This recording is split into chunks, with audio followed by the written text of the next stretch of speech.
Hola, hola amigos, bienvenidos una vez más al comentario de la Parashá semanal. Esta semana tenemos la energía de la Parashá Bamidbar, que con ella también estamos iniciando un nuevo libro de la Torá, que es el libro justamente Bamidbar, que significa en el desierto.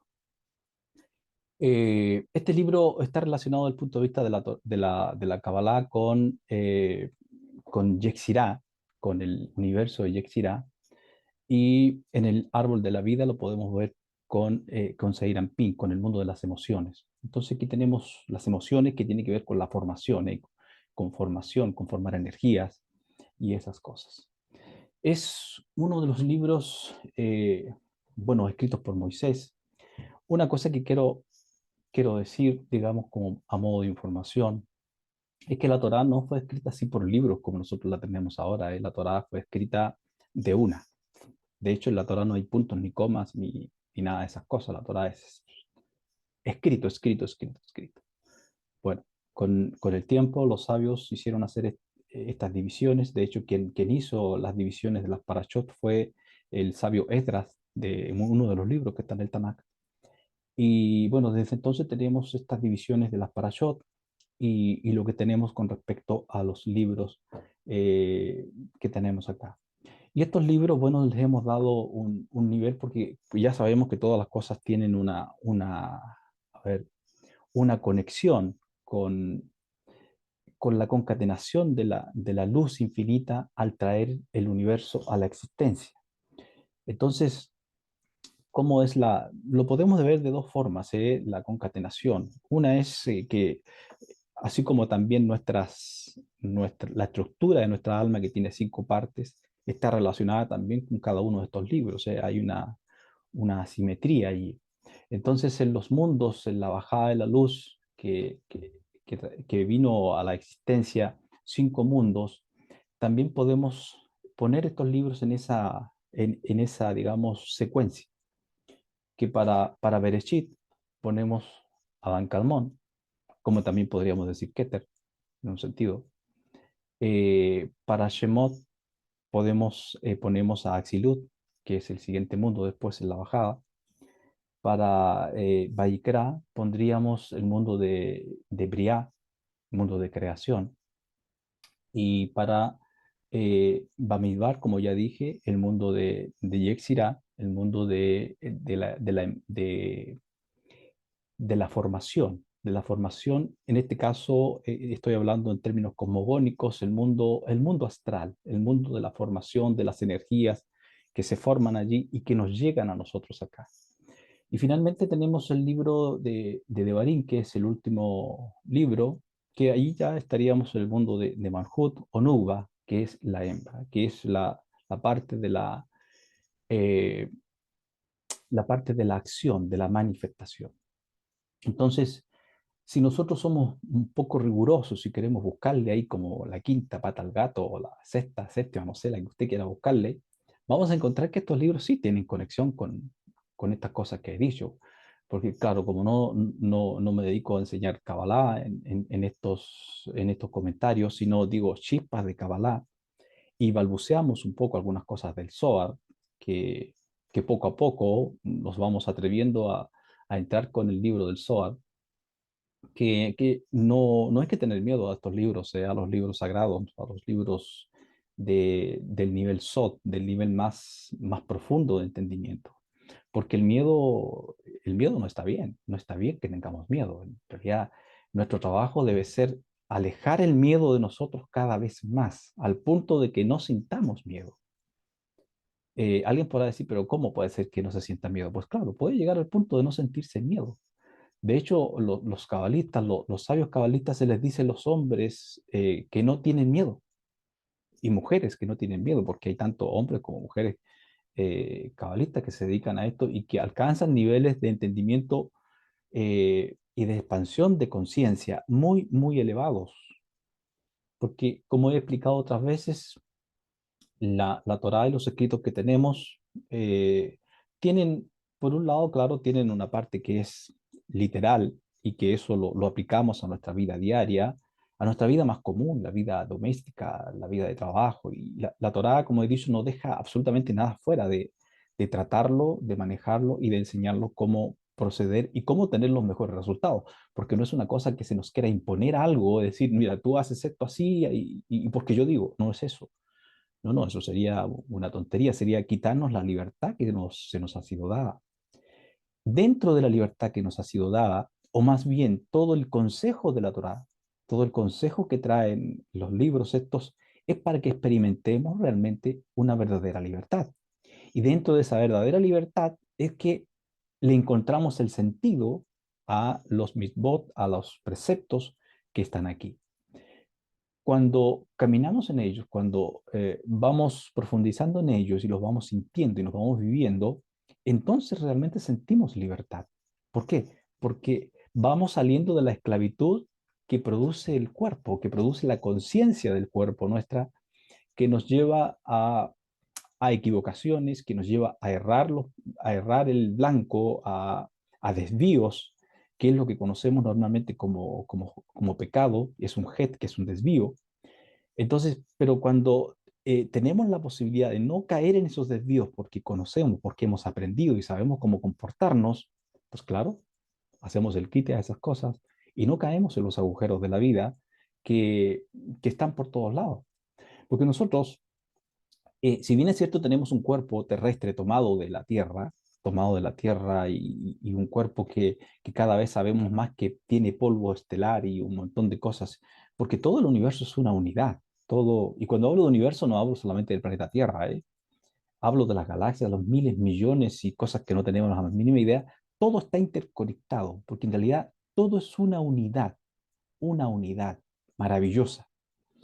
Y el infinito cuando trajo la creación, no creó como nosotros pensamos en el infinito, en la primera parte por lo menos de la creación, a ver, digamos, en el plano inicial, los procesos que ocurrieron, que a veces relatamos y que yo he mencionado algunos de ellos, son procesos que ocurrieron al unísono, porque el infinito no necesita de tiempo, porque además en esos puntos digamos, de inicio del proceso de la voluntad del infinito de traer a la creación, no existía tiempo ni espacio todavía.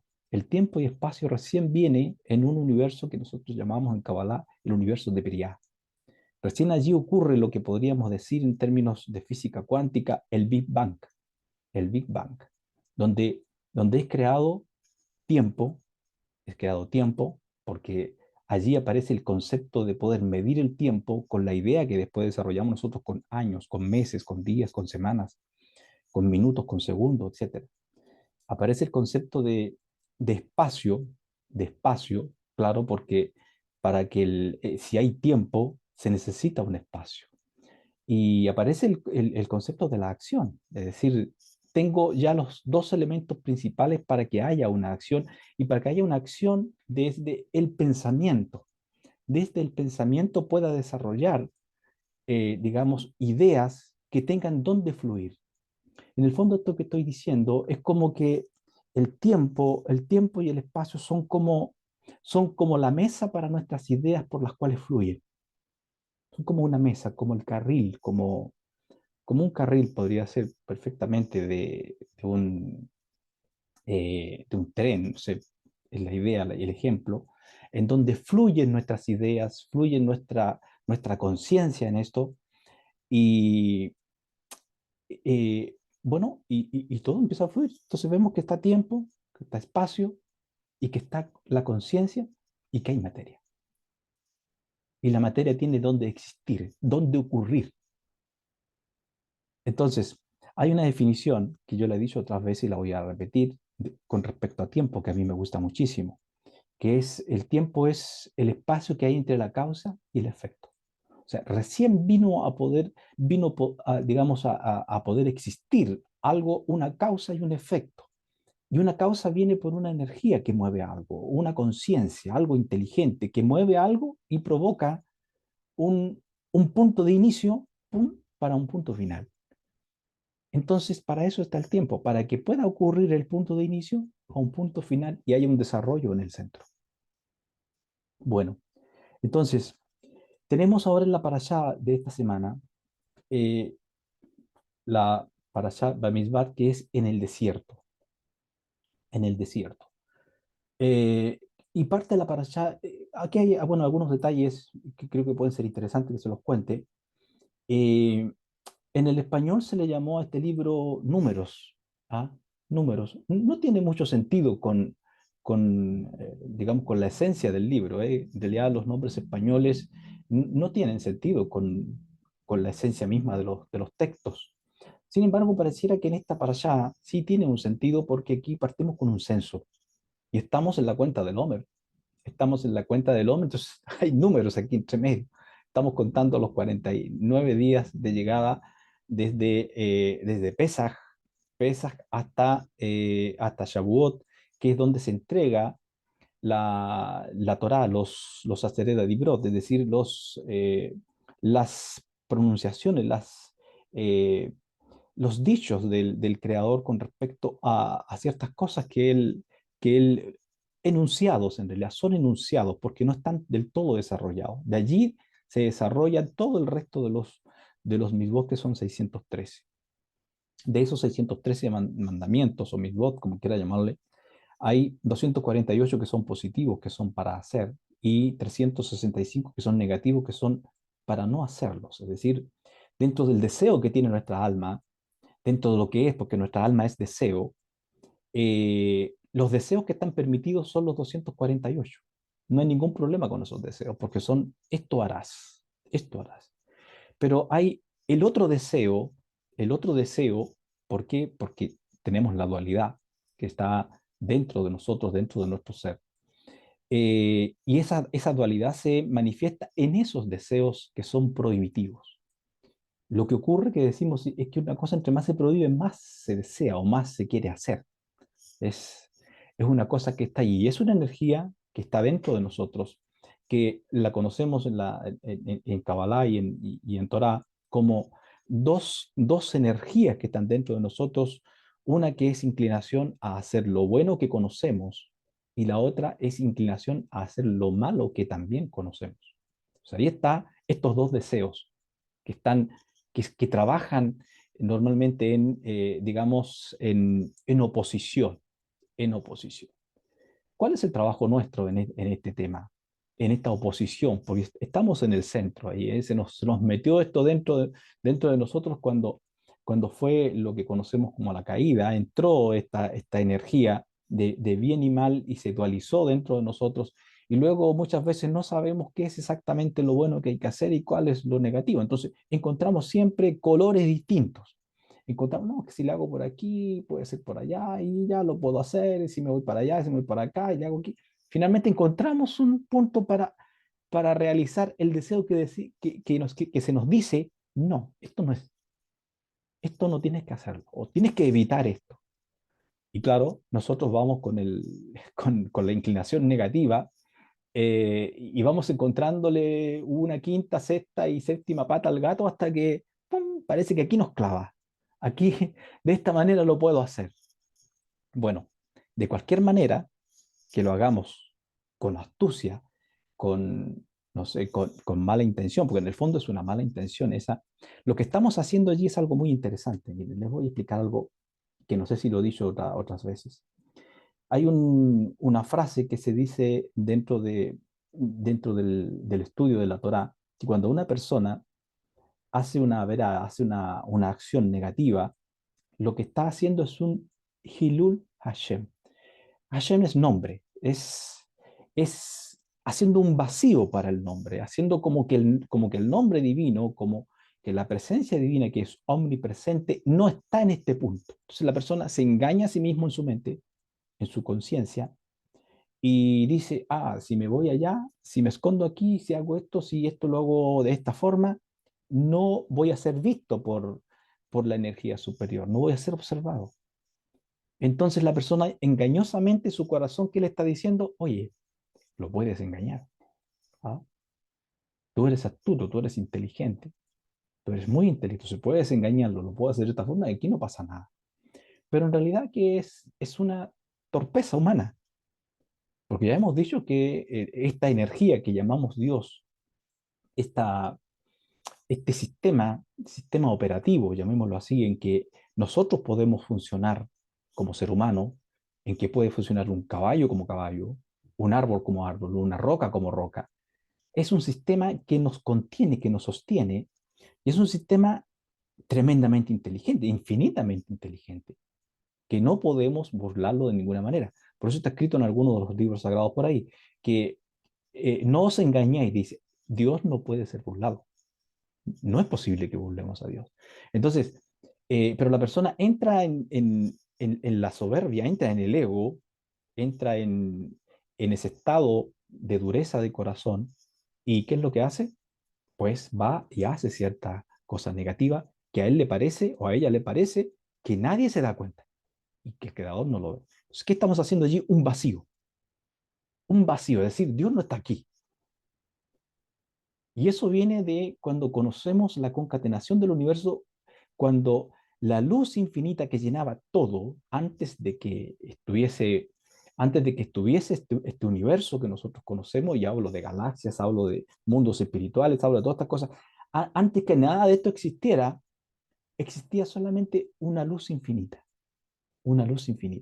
dentro de, de una lámpara de oscuridad. Entonces, ¿y qué hizo el creador? Para poder tratar, o sea, no para poder tratar, sino para hacer la creación, provocó una cosa que llamamos Simsum, que es una retracción de su luz hacia los costados y dejó un espacio vacío. Un espacio vacío, y decimos un espacio vacío de él mismo. Pero sin embargo, en ese espacio vacío quedaron residuos de él, porque no hay nada que no pueda estar él, porque si él no está en algo que esté reducido, que esté convertido en algo distinto, eso no podría existir, no se puede sostener, porque lo que sostiene el universo es todo lo mismo, es el infinito. No sale por completo, sino que se reduce conscientemente y voluntariamente y sale hacia el costado y deja un espacio vacío. Entonces, cuando la persona hace algo indebido, desobedece uno de estos mandamientos que dice no harás, lo que está haciendo es eso. Está haciendo un simsum propio para él mismo, está haciendo una retracción y dice, no, Dios lo saco de acá. Ja, Dios sale de aquí porque yo quiero hacer esto. La sorpresa es que en realidad Dios nunca salió de allí y que Él nunca estuvo solo, porque no es posible estar solo en ninguna parte del universo. En Él vivimos, en el Creador vivimos, en Él nos movemos y en Él somos. Entonces la persona, claro, como la Torá, el propósito de la Torá es guiarlo como un maestro guía a un alumno, como un maestro guía a un alumno para enseñarle cuáles son los pasos, cuáles son las materias y cómo debe manejarse. La Torá ya había dicho, mira, esto no hay que hacerlo. Esto sí puedes hacer, pero esto no. Tienes que limitarte con esto. Sí, cuando la Torá dice esas cosas, sabe lo que dice. Los que no tenemos la claridad de eso somos nosotros. Entonces, ¿qué nos vale allí? Claro, la persona tiene libre albedrío y en un momento que se le presenta una situación en su mente, ¡pum! Porque el libre albedrío se da aquí en la mente, ¿ah? En la cabeza. No en la decisión que tomó, porque la decisión que tome en el momento ya de arriba se sabe, ¿eh? Porque nosotros no podemos traer nada a nuestra conciencia, a nuestra mente que no haya sido creado primero por el mundo infinito. Entonces, desde el mundo infinito ya se sabe lo que la persona va a hacer en ese momento. El punto está en la conciencia de la persona en ese instante, en que está, bueno, ¿lo hago o no lo hago? Y está luego en que lo que decide hacer, ¿qué es lo que siente? ¿Qué es lo que decide sentir en su vida? ¿Decide sentirse horrible? ¿Decide sentirse amargado, deprimido? ¿Me alejo de todo esto? Etcétera, etcétera. ¿O entiende que cometió un error y que puede enmendarlo y cambia y enmenda y crece y se eleva? Entonces, eh, todo esto que he hablado tiene que ver con la Torá. Pues claro, a veces parto muy al hueso, ¿no? Del texto que quiero compartir, y este tipo de cosas que acabo de decir ahora se desconocen, pero esto es un poco de contexto para entender por qué estudiamos Torah, por qué estudiamos estas cosas, por qué las consideramos importantes, por qué las consideramos como vitales para nuestra vida. Ahora, lo último que digo, y luego vamos a comentar un poco la parasha, aunque no estoy lejos de lo que la parasha nos habla, eh, que todo el contexto de lo que nosotros vivimos en nuestra vida eh, está conocido en la Torá hacia nosotros. Lo que dije de, lo que dije de que tenemos nosotros en sí la energía, bueno, la energía interna que tenemos, que es un vacío, ¿eh? Eso es lo que somos nosotros, somos un vacío. El deseo, el deseo. El deseo nos puede llevar a dos lados. Entonces, lo que quiero conectar es lo siguiente, que nosotros, nuestro cuerpo es físico, porque por ahí partí con esta vuelta que me estoy dando. Nuestro cuerpo es físico, el guf, el cuerpo, aunque guf se le llama cuando el cuerpo ya está sin vida, pero el cuerpo físico es de carne y tiene una primera energía que es una energía animalesca, como si tuviéramos, como un sistema operativo como el de cualquier animal, instintivo, instintivo. Bueno, aquí ahí está todo el fluir de la sangre, el fluir de la vida, eso está ahí. Ese es nuestro cuerpo. Pero tenemos una parte que no es de aquí, que no nació de, que no fue traída por la tierra en sí, sino que es una parte que fue traída por lo que tenemos en la Torá, en el sentido alegórico. Dice que el creador que nos hizo, el ser que nos hizo, sopló, me llama Jaín en nosotros, y pasó a ser el hombre un ser viviente. De modo que la vida que nos fue dada fue traída por un ser que habita aquí sí y no, sí y no. Entonces,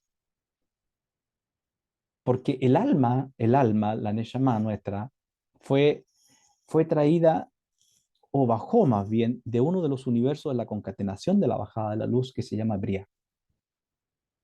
Allí estaba el huerto del Edén, todo eso historia que tenemos en el Génesis, y allí bajó la Neshama, allí habitaba. Ese es el lugar de las Neshamot, de las almas, el, digamos, el universo de Bria.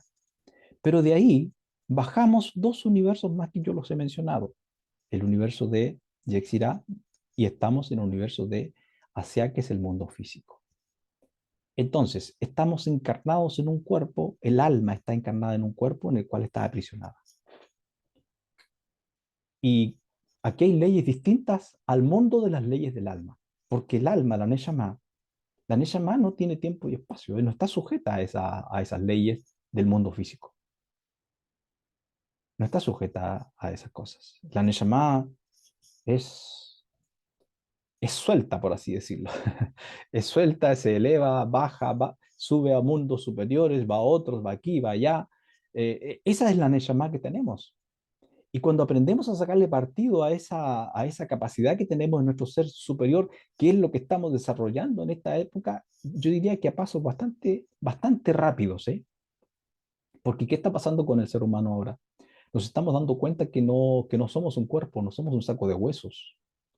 El saco de huesos dura una cantidad de años y luego se pone viejo y caduca y sale el alma.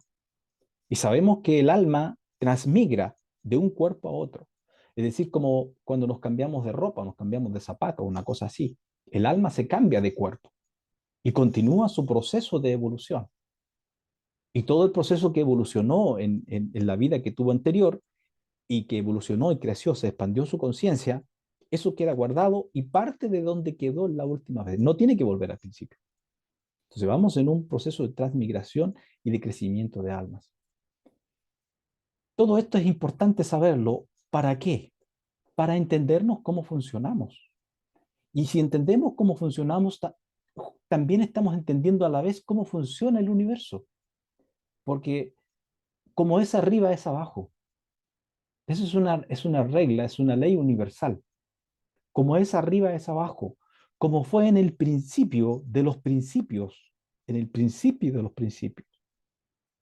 Como fue allá, también es en todo principio de nosotros. Toda acción nuestra pasa exactamente por los mismos principios que pasó la creación del universo. Exactamente, si nosotros entendemos esos principios iniciales, entendemos cómo nuestra vida funciona. En el sistema cosmogónico de la creación, también hay un sistema emocional dentro de la cosmogonía, dentro de la creación cosmogónica, cuando todavía no estábamos aquí nosotros. Ocurrió que entre las sefirot relacionadas con Seir Ampin, las sefirot emocionales, ellas como eran emocionales y estaban, digamos, sin, eh, sin el gesed, sin tener la misericordia, sin tener la consideración unos por otros, lo que querían era tener totalmente cada una de ellas quería tener la supremacía. ¿Y a qué las llevó eso? A lo mismo que nos lleva ahora cuando todos queremos ser el jefe, todos queremos ser el que tiene más, todos queremos ser el más importante, todo el mundo quiere ser lo mejor de lo mejor. ¿A qué nos lleva eso? A pelea, a lucha, a guerra, a matanzas, que nos ha llevado por siglos y miles de años, ¿eh? Y que todavía no entendemos que el punto no es que nos peleemos, no es el punto que vayamos por la vida considerándonos eh, considerándonos enemigos, considerándonos competidores, sino por el contrario, tenemos que considerarnos hermanos que nos necesitamos unos a otros. Y esa es la solución al lío que tenemos. Eso es en la máxima que está escrita en la Torá. Ama a tu prójimo como a ti mismo. Y la pregunta es, ¿quién es mi prójimo? Mi prójimo no solamente es mi vecino de aquí al lado, no es mi compatriota, mi prójimo es toda la humanidad. Es toda la humanidad. Porque aquel que cree que su prójimo es solamente la gente de su país, los que nacieron de la misma etnia, qué sé yo, pues está en un tremendo error, porque está considerando a todos los demás como foráneos, como desconectados de él o de ella. Y aquí la Cábala misma nos enseña sobre esto, que el Creador hizo una sola alma, el Adán, porque la palabra Adán es una codificación. Adán significa el hombre y está relacionado con sangre. Dam es sangre.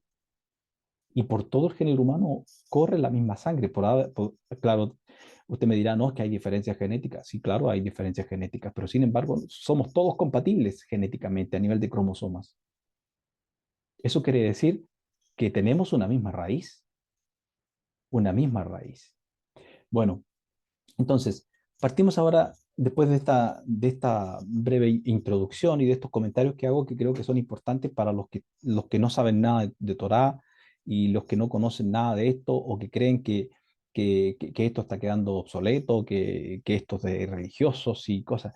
Kabbalah no es religión, ¿no? Kabbalah es un estilo de vida, es una forma de vida, es una sabiduría, es una sabiduría elevadísima para entender cómo funciona el universo, cuáles son las leyes universales a las que nosotros tenemos que someternos, porque si no nos sometemos a esas leyes universales, somos destruidos, ¿eh? Así de simple, así de simple. Doy un ejemplo, una ley física natural, y tan simple como lo voy a decir. Acérquese usted a un volcán que está bajando la lava, métase a pisar la lava, ¿qué va a pasar? Pues ahí se va a derretir en 3 segundos. Se va a derretir y va a convertirse en eso. Es una ley, no te acerques al fuego. El fuego controlado nos sirve para muchas cosas, cocinamos, muchas cosas nos sirve, pero el fuego fuera de control, hay que mantenerse lejos, porque quema y destruye. Lo mismo el agua. Si usted se va a tirar de las cataratas del Niágara y se va a tirar en un lugar donde tiene una tremenda distancia, lo más probable es que no llegue vivo abajo o que al caer abajo muera. ¿Qué está haciendo allí? Traspasando una ley natural, una ley física. Entonces, la Torá y los escritos que tenemos aquí es enseñanza que nos fue traído para unos que fueron traídos a este mundo, que ahí ya, ¿por qué fuimos traídos a este mundo? Ya es otro cuento que lo hemos ido desarrollando en las parashos anteriores. Eh, pero la Torá es para enseñarnos y mostrarnos cómo comportarnos en este mundo, para que las cosas nos vayan mejor y bien, de mejor a bien y de bien a muy bien. pueden ir. Bien, vamos ahora a comentar un ratito la parashá. Tenemos entonces la parashá Bamidbar, que significa en el desierto, y parte la parashá con un censo. ¿Ah? Con un censo. Vamos a leer los primeros versículos.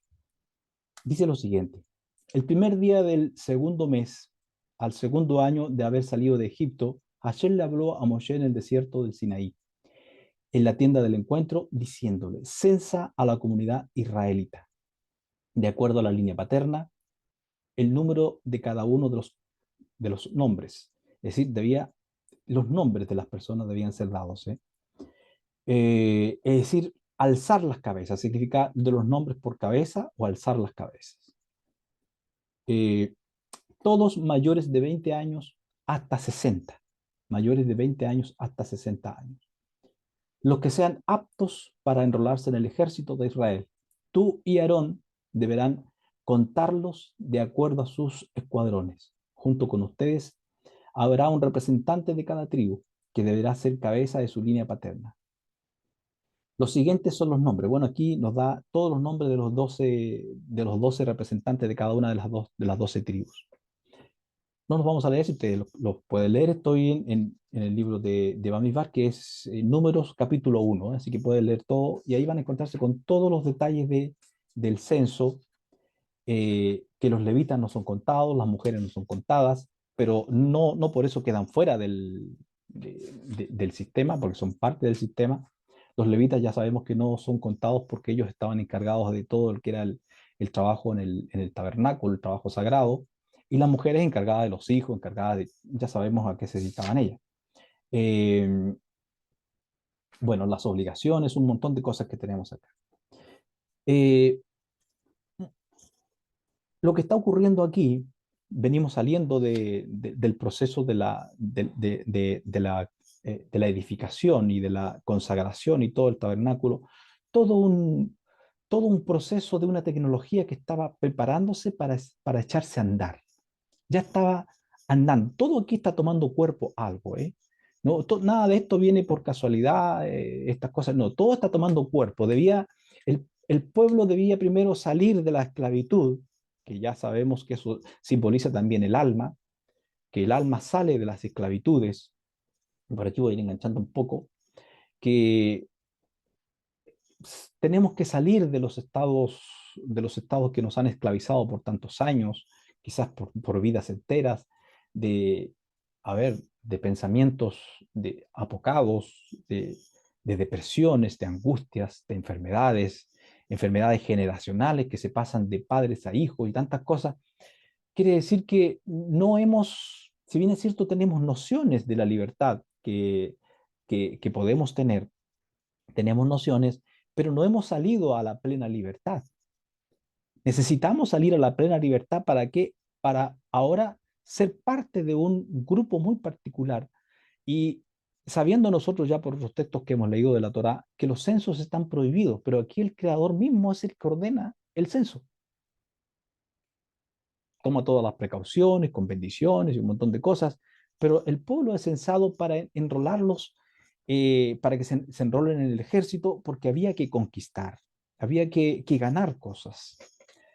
Uno se pregunta por qué la vida tiene que ser con conquista, por qué la vida tiene que ser con este tipo de cosas. Por qué mejor no todos estamos tranquilos? ¿Por qué mejor todos no estamos, a ver cómo decimos, de acuerdo y las cosas las manejamos y llegamos a acuerdos pacíficos y todo, sino que lo que hay que estar como por guerra? ¿Por qué pasa esto? Bueno, aquí hay muchas cosas que explicar, ¿eh? Muchas cosas que explicar. Y entre ellas vamos a decir lo siguiente. Los sabios dicen que cuando el creador creó todo el sistema, cuando Dios, porque la palabra dice que Dios, o sea, la Torá dice que Dios fue el que creó, se menciona Elohim, la palabra Elohim, eh, y repartió la tierra en partes así, puso a cargo a unos seres llamados los Sarim, que son literalmente unos ángeles encargados eh, de custodiar, de manejar estos territorios en la tierra. Entonces, las 70 naciones iniciales, son las 70 naciones iniciales. De ahí se dividen muchos pueblos porque usted sabe que una nación empieza a crecer y ya la cosa, ahora tenemos muchas naciones en el planeta, pero sin embargo el planeta sigue dividido en un contexto originario, en donde hay estos harim que, digamos, que gobiernan ciertas partes del mundo. Y, y claro, ¿qué ha pasado con esto? Los sabios dicen que ha habido un motín, literalmente un motín de estos seres que, que ha causado de que algunas cosas nos parece a nosotros, a nuestro modo de entender las cosas, que se han salido un poco de control. Se han salido un poco de control. Y entonces, qué es lo que pasa con estos seres? Estos seres se han amotinado y están causando mucho daño a nivel de los líderes que están gobernando el planeta. Entonces, en lugar de haber paz y tranquilidad, hay guerra, hay dolor, hay sufrimiento, hay amotinamiento también de muchas cosas de las que están acá, y por supuesto eso no debe ser. Entonces, el proceso que estamos aquí nosotros ahora es de la expansión de la conciencia, porque aquí vienen algunos detalles interesantes, que fuimos traídos a este mundo como a un mundo de opresión, a un mundo de opresión para liberarnos justamente de esas opresiones. ¿Y cómo nos hemos de liberar?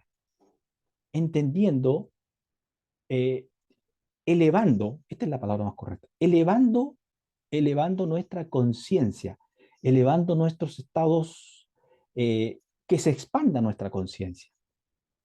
Ahora, voy a volver un poquito atrás a lo que dije en la parashot pasada, creo que lo mencioné, que entre los seres que llamémosle humanos que no eran exactamente igual que nosotros, estuvieron antes de nosotros, usemos el término Homo sapiens, como estamos ahora, eh, estuvieron aquí y ellos no entraron en el proceso que debían entrar de la elevación de la conciencia, sino que ellos, al igual que las sefirot que yo mencioné, que inicialmente ellas estaban ahí, yo quiero ser el rey, y la otra vez yo quiero ser el rey, yo quiero manejar, ellos estaban en ese proceso y se mataban unos a otros y eran destruidos. De ahí viene que los sabios en Kabbalah dicen que el Eterno, antes de estas generaciones que estamos nosotros ahora, creaba mundos y los destruía. ¿Por qué? No es que él haya creado los mundos para destruirlos, no, los creaba con la intención de que ellos expandieran, que ellos dieran el fruto del amor, que apareciera el gesed, que apareciera el amor entre ellos y lograran encontrar el eslabón que es ese para llevarlos adelante. Pero, ¿qué ocurría con ellos? No llegaban a eso. Llegaban a matarse, a matarse, a matarse, y finalmente eran destruidos, destruidos. Hasta que, hasta que ocurre que aparece un personaje llamado Abraham. Y con Abraham está dentro de él esta posibilidad de que él entiende y empieza a registrar a todos los que están a su alrededor. Bueno, por ahí va la cosa. Entonces, estamos aquí, miren, para hacer un trabajo que posiblemente nosotros decimos, ¿por qué nos toca esto a nosotros? ¿Qué hicimos? Yo no he hecho nada. Bueno, eso creemos, ¿no? Eso creemos que no hemos hecho nada. Pero por alguna razón hemos decidido venir a este mundo a elevar las chispas de esos mundos caídos, a elevar las chispas de esos mundos caídos. Eso implica de que en cierto punto debemos llevar con amor incluso a todo el que hace daño en este mundo. Debemos mirarlo con misericordia, porque si esa persona tiene que morir y tiene que ser cortado y lo que le pase, eso no depende de mí, depende del sistema superior. El sistema superior. Es decir, yo no soy el que decido que alguien vive y que alguien no vive. No, mientras yo pueda darle vida, ayudar a alguien, yo le doy vida y le ayudo. Ese es mi trabajo. Es lo que hacía Moshe. Fíjense ustedes que Moshe, el conocido como el gran pastor, el pastor fiel, Moshe no le importaban los pecados que el pueblo cometía a veces y las locuras que cometía el pueblo, y él se interponía delante del Creador cuando había alguna plaga para destruirlos y estaba en el centro ahí y llegó a decirle al Creador en un momento determinado, bórrame de tu libro si tú has decidido destruir al pueblo, pero yo no quiero ser parte de eso. O sea, él amaba a la gente. Eso es lo que el creador ha estado buscando y sigue buscando. Sigue buscando en su familia, sigue buscando en su barrio, sigue buscando en su ciudad, en su país, sigue buscando en los continentes, gente que tengan ese nivel de consideración con el resto, que sean capaces de decir, yo amo a esta gente, y yo lo que yo pueda hacer para que se reconecten consigo mismo y encuentren dentro de sí su divinidad y se vuelvan conscientes de la divinidad y por lo tanto se vuelvan conscientes del Creador en sus vidas, yo voy a hacer lo que esté a mi alcance. Y eso partimos, ¿dónde? Partimos en nuestra casa, en nuestra familia, amando a los que están allí, a los jodidos, ¿eh? Jodido, yo sé que en algunos países la palabra jodido significa algo un poco feo, pero acá en Chile no, jodido es una persona que molesta, que molesta, que friega, pero no es peyorativa ni es una palabra, eso es, por eso la aclaro, ¿eh? Bueno, entonces, el pueblo aquí, fíjense que es preparado, está siendo preparado ahora para otra etapa más. Ya está el tabernáculo hecho, está el lugar para qué, para recibir la otra parte importante que tiene que recibirse en todo este proceso, eh, a ver, en todo este, a ver cómo le llamamos, en toda esta tecnología que nos había de servir para los tiempos que estamos ahora, que hemos llegado hasta ahora. El tabernáculo era uno de esos elementos. Primero había que sacarlos de la esclavitud. Partamos por ahí. Sacarlos de la esclavitud, elevarlos con la cuenta del hombre que estamos ahora, elevarlos en su conciencia. ¿Para qué? Para la otra parte que viene en el momento de la festividad de Shavuot, que viene en 10 días más. ¿Para qué? Para que estemos preparados para recibir otra parte más, digamos así, a ver, de los elementos del plan redentor, del plan salvador para el género humano. ¿Y qué es lo que es? Este librito que estamos hablando un poco aquí ahora. Aunque allí, claro, solo se recibe, como dije, los aseredas de Brot, los 10 enunciados, solo se reciben esos, eh, pero ahí se completa un proceso. Porque por un lado el Zohar nos habla, a ver, en realidad se me haría muy largo y creo que el tiempo se nos ha pasado un poco, eh, pero el Zohar habla muchísimo sobre esto, que por un lado Seir Anpin representa a la Torá, y Malhut está representado por el pueblo, por la nación, por la nación. En este caso, los que tienen el alma de Israel. Y eso lo hemos explicado más de una vez ya, que no estamos hablando de una etnia aquí. Esto es una cosa que hay que entenderla con mucha claridad. Los cabalistas lo dicen con pelos y señales, ¿eh? Un israelita, no es una persona simplemente que nace de padre y madre judía. Recuerdo que una vez le escuché una clase al Rab Shaul Malek, que él da clases por video así, y una de las clases tenía como título, decía, ¿judío se nace o se hace? Entonces comenzó a desarrollar el tema lo desarrolló, al final llegó a la conclusión que judío se hace, no se nace. Y toda la razón, porque Jacob, ¿cómo se llamaba primero? O sea, Jacob se llamaba Jacob. ¿Hasta cuándo? Hasta cuando un ser de estos, un ángel, que decimos que era un ángel, un ser de otro mundo, literalmente, le cambia el nombre. Y la pregunta es, ¿por qué le cambia el nombre? Porque Jacob se ganó que le cambiaran el nombre y lo subieran al nivel de Israel.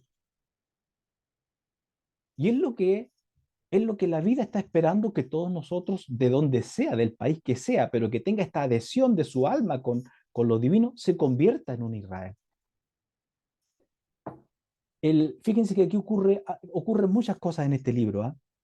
Vamos a dejar apenas un esbozo del libro para partir con las otras parashot. Pero en los que tienen que ser enlistados para el censo son los de 20 años hacia arriba. ¿Por qué de 20 años hacia arriba? Esto es muy interesante, ¿eh? Es muy interesante esto que les voy a decir, porque hay una consideración desde el punto de vista de la Torá halágico, que a la persona se le considera los pecados desde los 20 años hacia arriba. De los 20 años hacia abajo, aunque haya cometido cosas negativas, pero no se le consideran como pecados, llamemos graves, o pecados de muerte, como careta, así. ¿Y qué ocurre aquí? Que la generación esta que es censada aquí, es censada de los 20 a los 60 años, son condenados a vagar por el desierto. Nos vamos a encontrar en una de las parashot, en una de las parashot de este libro, en que en un momento son enviados espías, 10 espías, a recorrer la tierra que habían de conquistar.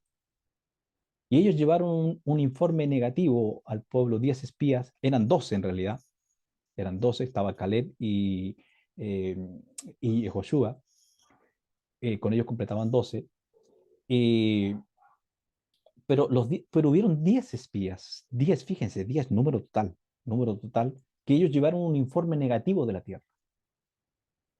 O sea, fíjese aquí cómo es importante que nosotros nos demos cuenta que si algo nos ha venido y tenemos certeza que nos vino del Creador, eso puede venir en un envoltorio que no me guste mucho. Ah, esto no, no me tinca. No me tinca que esto sea bueno, esto. ¿Y qué dijeron los espías cuando llegaron a la tierra prometida? Habían gigantes en la tierra todavía, y todavía hay gigantes, ¿eh? Ojo, bueno, no es el tema. Pero había gigantes en la tierra en esa época y dicen unos, nosotros parecíamos como langostas al lado de ellos. Ciudades amuralladas, gigantes, fortalezas, imposible de ganar todo. Entonces, desfallecieron ellos e hicieron desfallecer el corazón de todo el pueblo. O sea, se olvidaron quién estaba con ellos. Bueno, pero eso es para la otra, para allá. Ahí me apasiono con esa Dios. Entonces, ¿qué pasa? A causa de, de este pecado que cometen estos espías de maldecir literalmente la tierra que les había sido dado y de no confiar, esta generación de 20 años hacia arriba que está siendo censada aquí al inicio del libro, es condenada a vagar por el desierto y a morir, porque ellos dijeron, mejor nos hubiéramos quedado allá en el otro lado y haber muerto en el desierto, nos hubiéramos quedado y no morir en las condiciones en que se nos dice que muramos. Nuestros hijos no hubieran muerto de esa forma. Bueno, ¿qué pasó? Ocurrió todo lo contrario. ¿Qué dijo el Creador? Dijo, a causa de esto de ustedes, ustedes morirán, pues vuestros hijos entrarán. ¿Cómo es esa cosa tan dura que hay allí? ¿Cómo es esa cosa tan dura? Repito lo que he dicho otras veces, Dios es Dios. Y nosotros no entendemos la mente de Dios. No entendemos la mente de Dios. No, señores. No crea usted que porque usted es un científico, a lo mejor todos los PhD, toda la ciencia que usted pueda querer, usted diga que tonterías. No entendemos. No entendemos cómo funciona, no entendemos qué ve el creador. No entendemos, no es que ve, no entendemos cuánto puede ver. Y la respuesta es que el creador puede ver todo. La pregunta es cuánto somos capaces de ver nosotros. Lo que nos da nuestra pequeña neurona. Eso es todo lo que podemos ver. Y, y los millones, trillones y el número que infinito de conexiones que tiene el universo y de situaciones creadas infinitamente, pero finitas, no las podemos ver todas. No las podemos ver todas y nos quedamos con la crítica. Nos atrevemos a criticar a, a un ser, a una energía que desconocemos totalmente. A ver si puedo leer algo que quería compartir un poquito, con esto termino, ¿eh? Creo que ya me he pasado bastante. Perdón. Siempre digo voy a hablar corto, pero no me resulta, no aprendo todavía eso. Tengo que aplicar Geburah es límite. Tengo que aplicar Geburah en eso. Pero quiero leer algo que Moshe aquí da siempre un ejemplo muy interesante. Esto está en el Zohar, ¿eh? En el Zohar. Dice lo siguiente: el Señor que se acuerda de nosotros bendicirá la casa de Israel, la casa de Aarón. Todo esto por a causa del censo, porque recuerden ustedes que no era la mejor idea, ni es la mejor idea contar, porque hay una energía que proviene, y aquí les voy a decir algo que les va a volar la cabeza. Porque la energía negativa que viene, que proviene para causar un daño en caso de contar cosas que no deben contarse, proviene del mismo Dios, porque no hay otro, ¿eh? La Sitra Hará, la Sitra Hará, que es el otro lado, también fue creada por el mismo infinito. Que si nosotros si nosotros entendemos cómo funciona este sistema, vamos a ir siempre por el lado de la derecha. El lado de la derecha es el lado del Gesed, de la misericordia, porque en ese lado no tendremos, digamos, el encuentro con el lado negativo que puede transformarse en la misma luz de amor, puede transformarse en el lado negativo. Y todo va a depender qué es, de cuál es mi intención. Si mi intención es ir en contra de la luz, en contra del precepto, en contra de lo que se sabe que es bueno, pues me voy a encontrar con la cita Jara. Me voy a encontrar con esa otra energía. Bien, pero no quiero meterme ahí tanto. Entonces, bendecir a la casa de Israel, la casa de Aarón. A los que temen al Señor, así a los pequeños como a los grandes. El Señor os aumente más y más. Dijo el primero, dijo el primer bendecir, está hablando de dos tipos, dos veces bendecir. Dijo el primer bendecir, se refiere a los hombres que fueron contados y a quienes el Señor bendijo. Bendice y aumenta más y más. Tenemos uno. Observar esto. Todo aquel que habla en alabanza de su compañero o de sus hijos o de sus bienes, también ha de bendecirlo y derramar bendiciones sobre él. Mire, aquí nos está enseñando una ley universal para que nosotros hagamos descender Shefa sobre nosotros. ¿Cuál es la ley? Si usted ve a su compañero, su vecino, su amigo, su compañero de trabajo, su compañero estudiante, quien sea, lo ve que está siendo bendecido, que sus hijos son bendecidos, sus hijos son inteligentes, son, etcétera. ¿Qué debo hacer yo? No debo mirarlo con un ojo negativo, ni pensar con una mente envidiosa, sino lo que yo tengo que hacer, bendecirlo. Ojalá tengas 1000 veces más y bendecirlo con mi corazón, con mi alma, porque ¿sabe lo que está ocurriendo allí? Estos son los grandes secretos que esconde la Torah. Está ocurriendo que por mí está descendiendo brajá, bendición, y esa primero me bendice a mí y luego va a él. Pero ¿cuándo ocurre eso? Cuando yo tengo mi mejor intención hacia mi amigo y hacia lo que tiene mi amigo o mi amiga o quien sea. Si yo permito que mi ojo sea negativo, que no, que este, ¿cómo tiene? ¿Cómo le llega? ¿Qué hará? ¿Estará robando? ¿Qué estoy haciendo allí? Estoy utilizando la luz, el Or Pashut, esta luz simple pero inteligente, estoy haciéndola que se ponga al revés, pero en contra mío. Entonces, es que me vino mal de ojos, que me vino esto, que la citra Ajará me atacó, me hizo daño. ¿Pero por qué nos hizo daño? Porque yo abrí una brecha en mi corazón, con mala intención hacia el otro, en lugar de bendecirlo. Veamos qué sigue diciendo. Eh, entonces dijo, el primero bendecirá. Se refiere a los hombres que fueron contados y a quienes el Señor bendice. O sea, hay que bendecir, si fueron contados hay que bendecirlo, porque necesitan bendición. Y aumente más y más, es decir, Moshe estaba ahí, él sabía y él estaba dando bendición, protegiendo con la bendición. Observar esto, todo aquel que habla en alabanza de su compañero o de sus hijos o de sus bienes, también ha de bendecirlo y derramar bendiciones sobre él. Eso debemos hacer nosotros con el prójimo. Esto lo aprendemos de Moisés, el cual después de decir, el Señor vuestro Dios os ha hecho numerosos, y aquí que en el día de hoy sois como las estrellas del cielo en multitud. Continuó el Señor, Dios de vuestros padres, os haga 1000 veces más numerosos de lo que sos. Segunda vez está bendiciendo. ¿Se fijan? O sea, Moshe no está dejando ni una grieta para que entre el lado negativo. Los bendice por todos lados. Eso debemos hacer nosotros con nuestro vecino, con las personas. Y eso hace que sobre nosotros venga bendición. Porque la intención nuestra atrae y sale. Os bendiga, ¿dónde quedé?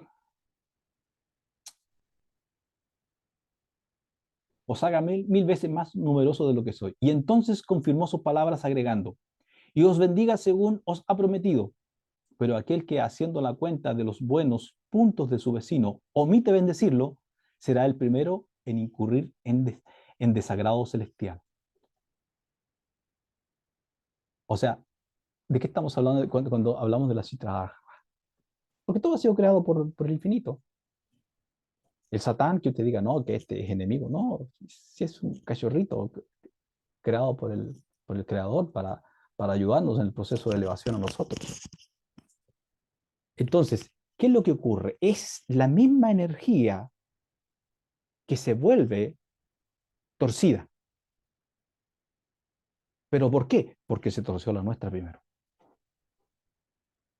Porque se tuerce la nuestra primero nos viene, digamos, lo negativo. De ahí que quien bendice recibirá bendiciones de arriba. Más aún, la bendición del hombre debe ser dada no con avaricia. Es decir, que la persona también no tiene que cuando bendice, voy a bendecir a esta persona hasta por el pelo para que a mí me llegue mucha bendición. Tampoco tiene que estar ese pensamiento. Yo bendigo porque quiero que le vaya bien. Aunque yo sé que también me va a ir bien a mí. Lo sé, pero no tengo ese interés. La bendición del hombre debe ser dada no con avaricia, sino generosamente y con buen corazón. Pues Dios, más que todo, desea el buen corazón del hombre. Ah, ¿qué es lo que desea el Creador de nosotros? Como principal cosa, un buen corazón. Porque allí puede reposar su bendición. El Shefa se abre. ¿Cómo va a haber un corazón bueno que no esté siendo bendecido? No cuadra, ¿no? Es decir, en ese sentido nosotros obligamos al Creador a traer bendición sobre nosotros, ¿eh? Lo obligamos. O sea, tiene que venir calladito, calladito y traer braja, bendición. Cuanto más debe ser así el caso cuando un hombre ofrece alabanzas al santo, bendito sea. Así la escritura dice, llamarás al Señor tu Dios, llamarás al Señor tu Dios. Bueno, y el Señor habló a Moshe en la tienda de reunión. Ya ahí termino con eso. Eso era lo que quería leerles con respecto a la bendición, que me parece un elemento muy importante porque hay unas cosas muy reveladoras ahí. Muchísimas gracias por estar conmigo, por acompañarme. Muchas bendiciones para todos y si el Creador nos permite, nos vemos la próxima semana. Shalom y bendiciones.